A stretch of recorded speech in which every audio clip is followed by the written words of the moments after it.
Hey, what is up, mortals?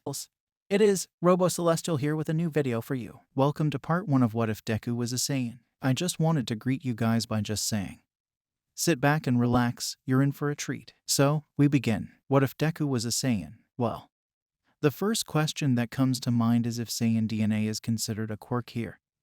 Which, for our purposes, it is. An immediate follow-up is whether or not he's full-blooded. For this inquiry, let's say his dad was a Saiyan and his mother was a human. In this situation, Deku woke up one morning with a tail, which was noticed only after discovering he had grown 3 inches overnight. In a panicked frenzy, Izuku called his mom to see if she knew anything. Inko knew that her husband's quirk was kicking in. Remembering back to the day he left when he explained to Mama Midoriya that her DNA would postpone his own quirk's effects within their son. At a certain age he would sprout a tail, among other noticeable features appearing seemingly instantaneously. One warning from him echoed within Inko's mind, though. He told her to do everything within her power to never let Izuku see a full moon. Concerned and ever watchful, Deku's mother kept a close watch over him, ensuring to follow the advice given by her former lover. Unfortunately, the fighting spirit inherent within her husband wasn't so easily quelled, and as a young child, Izuku continued to get into fights everywhere, be it at school, in the nearby park, or even in the marketplace. Though Inko did have to admit, the fact that he only picked a fight with those who deserved it was something of a relief to her. There was one child she always kept a close eye on, though.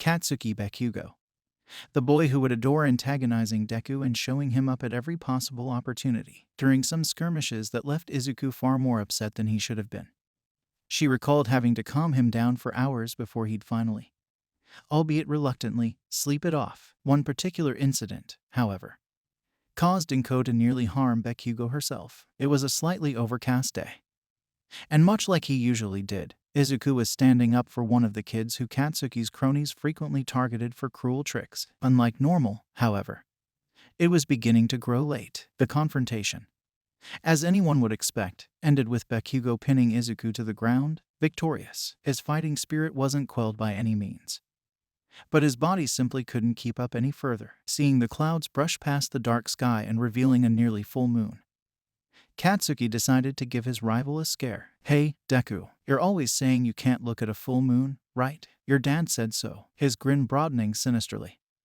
he continued, well, he isn't here, and neither is your mom, so I want to see what happens when you see it. Pointing to the celestial body with one hand and grabbing Izuku's head with the other, he forced the boy's eyelids open and refused to let his neck move. He gestured for his cronies to help, and with their help, he pinned Izuku to the ground in a position which made it impossible to turn away. Look at how pathetic you are, Deku. You're gonna break a rule your mom and dad set, and you can't even bring yourself to move. What's the matter with? Amidst his gloating, Bakugo turned to face Deku. His eyes weren't aimed at the moon. Instead, they were locked onto his tormentor. Izuku's eyes were flaring and roiling with animalistic rage. And for a moment, just a moment, Bakugo felt true fear creep into his mind. He took a step back and, without a second thought, waved away his posse. Let him go. Get him out of here. Confused, his groupies stood with blank faces until their leader screamed again. Now, let him go now. Immediately, the goons released Izuku, who began fervently running home, tears streaking down his face. Katsuki himself was sweating profusely, merely standing stark straight while watching the boy run away. After a few minutes, his cronies got up and walked away, not wanting to get into trouble, but Bakugo didn't move. He stared onwards, in the direction Deku ran, and internalized this feeling: fear, isolation, weakness. It made his blood boil. With a yell, the young boy let loose an explosion that rocked the playground, swings looping around their bars and structures creaking as they shifted with the shockwaves. He would never allow such a thing to happen again, not on his life. Izuku, milling over his own emotions, decided he never wanted anyone to look that way when regarding him again. He wanted to cheer people up, not traumatize them. Looking around mildly paranoid before entering his home, Deku took a shaky breath before running up and hugging his mom tightly. It didn't take long for the events of that night to reach Inko. She refused to let Izuku stay out late after that, which the boy didn't complain about once. Besides, it gave him ample time to uncover all of his latent abilities. Over the course of several years, Midoriya had shown his classmates both his quirk and his aspirations to become a hero. He'd helped out here and there between schoolwork and his home life, which was typically just anything he saw on his way to or from school. At this point, his crowning achievement was stopping a bank robbery a couple of blocks away. Izuku had discovered long before this that physical training to the extreme gave him far greater gains than it would a normal person. So he had been training every day in his room. His holiday gifts were rich with punching bags, treadmills and bench presses, of course, all of which were All Might themed. His body had been honed incredibly well for his age even now, which had allowed a single blow to fell the criminal trying to bolt away with unearned funds. After appearing in the news as a helpful bystander, Enko's motherly pride flourished. The debut of Mount Lady even involved her greeting and posing with Deku, who had rushed over to the event once he'd spotted it out of the corner of his eye. The press, needless to say, ate it up. However, not all villain encounters would be so joyous for the growing teen. While walking home and talking to himself about an updated workout routine, he passed by a sewer grate whose cover erupted from its resting place. Honey is a free browser add-on available on Google, Opera, Firefox, Safari. If it's a browser, it has Honey. Honey automatically saves you money when you check out on sites like Amazon, Papa John's, Kohl's. Wherever you shop, it's a good chance that Honey can save you money. All you have to do when you're checking out at these major sites, click that little orange button and it will scan the entire internet and find discount codes for you. It takes 2 clicks to install Honey. Now anytime you check out, Honey will scan the entire internet and find coupon codes for you. If there is a coupon code, they will find it. And if there's not a coupon code, you can rest assured that you are getting the best price possible, and there literally is not one available on the internet. If you install Honey right now, you can save like $50 to $100 on your shopping, doing nothing. There's literally no reason not to install Honey. It takes 2 clicks, 10 million people use it, 100,000 5-star reviews. Unless you hate money, you should install Honey. Out of the pit crawled a vile villain whose body consisted of a viscous slime. Without pause, it engulfed Midoriya, forcing its way down his throat. You'll make for a perfect vessel, kid. Completely inconspicuous. Glancing down for a moment, the sinister sludge snickered. Well, all except for that tail. But we'll cut that off later. After feeling his mind going blank and his body screaming in pain, something within Izuku snapped. His eyes rolled back in his head, and with a guttural screech, he bit down with all of his strength. This caused the viscous villain to stumble backwards, shocked and in pain. Looking at his lost piece, then back to the boy, he grumbled. His eyes locked with Deku's, who had begun vomiting up the motionless goo. Kid, I got good news and bad news. Good news: I ain't stealing your body. Bad news: I'm straight up gonna kill you. As the maniacal mudman was about to strike, an unexpected thud resounded through the area. Looking up, the ghastly Grimes stuttered out a single name before a haymaker sent him splattering across the surrounding architecture. All Might, with a brave laugh and a bright smile, the number 1 hero turned to face the half-conscious Midoriya, helping to steady the boy. Say, you did pretty well there. I admire your. Briefly interrupted as a portion of the slime was spewed from the boy's mouth yet again. All Might cleared his throat before continuing. I admire your spunk, kid. I'm glad to see the next generation of heroes is coming along so well. A shaky thumbs up was all Deku could muster. Then, everything went black, awoken by the not-so-gentle shaking of All Might. Izuku looked around, gradually recalling the events. Then the realization kicked in as he gawked at All Might, dumb grin spreading over his face. Before he was able to ask, Deku saw the soda bottle containing the sludge villain inside of All Might's pants pocket. Thinking quickly before the opportunity evaded him, Midoriya whipped a notebook and pen out of his bag, opening it to the first page, only to find the autograph he wanted already reciting there. All Might, you're incredible. You're here, me, and you. At this, All Might simply laughed, patting Izuku. Don't worry, I know what you mean. Unfortunately, I've got no time left. Gotta go. With a salute and a mighty leap, the symbol of peace glided through the air, enjoying the feeling of the breeze. Only after he passed by the glass of a building did he briefly see the green-haired teen clinging onto his leg for dear life. In a short rush of panic, All Might attempted to push Izuku off his leg, before the latter reminded him that it would most likely kill him. At this, the hero gave in, sighing before scouting out a rooftop to land on. A brief cough and a drop of blood informed the number 1 hero that this wouldn't be a fun day. Upon landing, Izuku began rummaging through his backpack, trying to find every piece of memorabilia he could of the hero in an attempt for some more signatures. I have been your biggest fan for a while. I've got, let's see here. This figurine. And maybe this pen could be signed too. That'd be interesting, for sure. Or maybe this. Sorry for the intrusion. The words caught in Midoriya's throat. Before him was not the sterling figure of All Might. Mighty and muscular. Before him was a small, frail man, definitely older looking, who wore an excruciatingly baggy All Might suit around himself. The sunken eyes and wildly ragged hair didn't fit the symbol of peace. Not in the slightest. But who else could this be? He would have heard All Might leap away if he'd just left.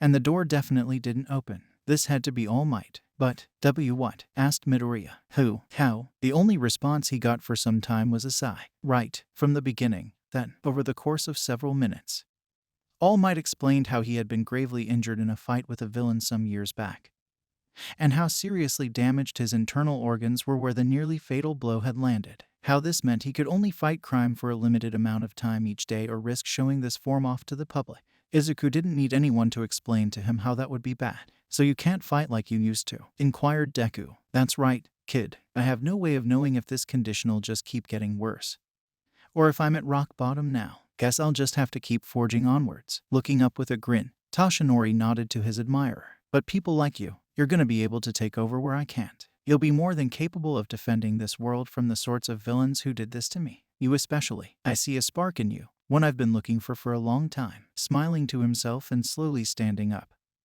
All Might buffed up yet again. Keep on training, kid. Train until you feel like you can't move your body. Then train a bit more. Never stop improving. Scratching his chin, he thought for a moment. Unfortunately, you'll need to ask the people inside to let you down. The door up here is usually unlocked, but if it isn't, just knock. Someone'll get you down. Looking back briefly, he added, and please don't tell anyone about what you saw here. Okay, Midoriya nodded. I won't. With yet another mighty leap, the symbol of peace rocketed away, leaving Izuku with his own thoughts. His hero saw something in him, and that was more than enough to redouble his focus on training. He wouldn't let anyone down, especially not All Might. He would find that spark and turn it into an inferno. While finding his way home, Deku heard a distant commotion. He checked the clock, noting it was a little late, but considering it was barely a waxing half-moon today, he wasn't very concerned. He sent Inko a brief text, saying he'll be getting home a little late due to a villain roadblock before hurrying towards the action. He had no idea how right he was. After dashing several blocks, Midoriya finally arrived at the massive crowd being held off by several pro-heroes. Their forces were spread thin between managing the crowd and the flaming wreckage around the quarantine zone. It was at this moment where Deku felt his heart drop. The moment he saw the villain being contained. The slime villain. It had escaped its plastic prison and was easily repelling everything the pros could throw at him. Within his grasp was a teenage blonde, about Izuku's height, even sporting his school's uniform. Kaken, Midoriya cried, outstretching a hand before being pulled back by the pros. Kaken, he bellowed, forcing another pro to help the first couple properly hold him back. With a frenzied series of flailing, the teen manages to escape the grasp of the crowd control and bolt towards his injured friend, looking to the sludge villain's face with the same glare he recalled giving Kaken all those years ago. Deku let out a primal scream, something deep within him erupting in response. A reserve of power, an urge to fight, an instinct for combat. In a fluid motion, Midoriya slashed a hand through the sludge villain, which seemingly did nothing. The sentient slime had turned from fearful to mocking in just a few moments. You realize my body is a liquid, right, kid? You're not gonna stop me that easily. The moment the villain's mouth closed around those last words, he saw the boy, tail twitching and eyes blazing with a livid inferno, leaping straight towards his face. Time seemed to slow for the pair, and although the malicious muck tried to intercept the blow, Deku was faster. His fist landed hard against the eye of the villain, who let out an agonized yelp. Perception returning to normal, Izuku began trying to dig Kaken out of the villain, who had stopped his progression. After a few seconds of frantic tugging, Bakugo was finally freed of the sludge villain long enough to breathe. Back the hell off. Deku, I don't need your help, he sputtered, shaking his head with tears staining his cheeks and a shaky smile spread across his face. Izuku began pulling his ally free. I'm going to help, Kaken. I don't know how, but I'm going to help you. This gave the explosive teen a moment of pause, unsure of how to process this new feeling of relief. Katsuki decided to free an arm and blast Deku away. Get out of here already. Deku, you'll get caught up too. You idiot. Think Bakugo was cut off by a crack and a wave of slop blocking his mouth. In a flash, the overwhelming ooze had regained his grip, staring at Izuku with one eye closed. Just wait until I get my hands on you. Detroit Smash. The yell shook the crowd, who almost immediately altered their moods from frantic to ecstatic, with a mighty shockwave. All Might landed in front of the sludge villain, fist already cocked and ready, with a single thrust and bellowing of the familiar phrase. The wind in the area crashed into the villain, who stood no chance of holding himself together. He was spread clear across the containment area, leaving nothing but the two boys on the ground, one shaking and the other unconscious. The number one hero carried both over to the paramedics called to the scene, who quickly tended to their wounds. Once treated, the pair were sent home, both silent, unsure of the other's feelings. Just before turning onto his house's street, Deku mumbling to himself about what more he could have done.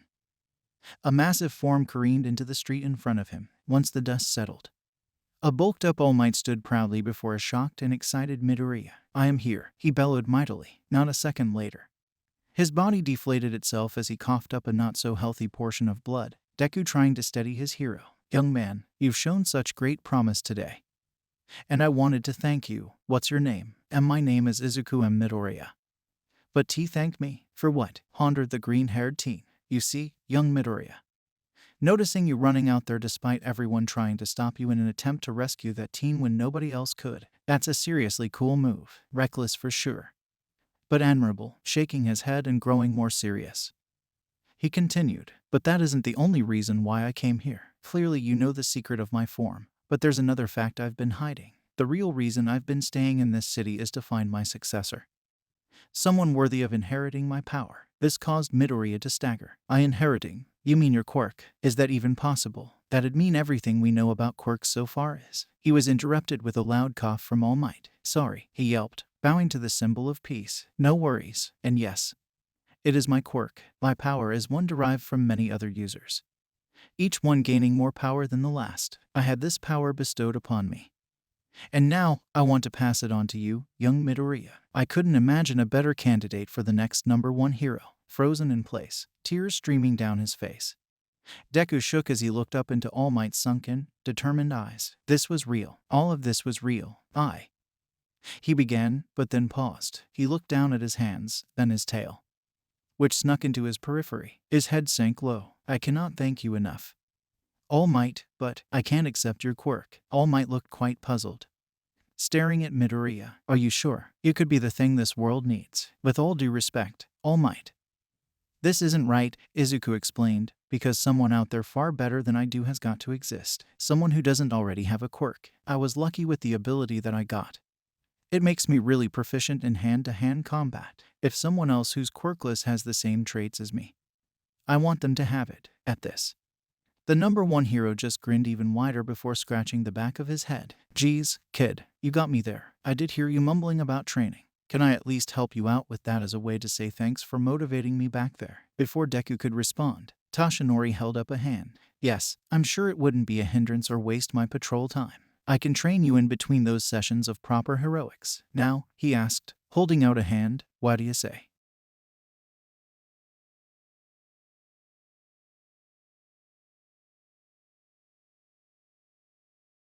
"I can't thank you enough, All Might," he cried. "No problem, kid. Now don't make a scene. Just meet me at the Takoba Municipal Beach Park tomorrow morning. We'll start out with that and have you in tip-top shape in no time." With a final salute and a smile, All Might puffed up again and launched away, leaving the tearfully joyous Deku to walk home in anticipation of the next day. After explaining the situation to his equally tearful mother, she agreed to let him hang out until sundown with the number one hero as long as he could get Izuku back home by the time the moon would come out. The following day, an eager Midoriya tentatively jogged onto the beach, looking around. "Yep, this beach used to be gorgeous," chuckled All Might, which scared Deku half to death. Grinning and patting him on the back, the symbol of peace gestured around them. Then all sorts of people decided that this would be an easier way to dispose of unwanted waste, and all manner of appliances are stacked up around here. Turning to face his protege, All Might stood straight and smiled. "Your training will consist of you cleaning this entire beach by the time the UA entrance exams happen."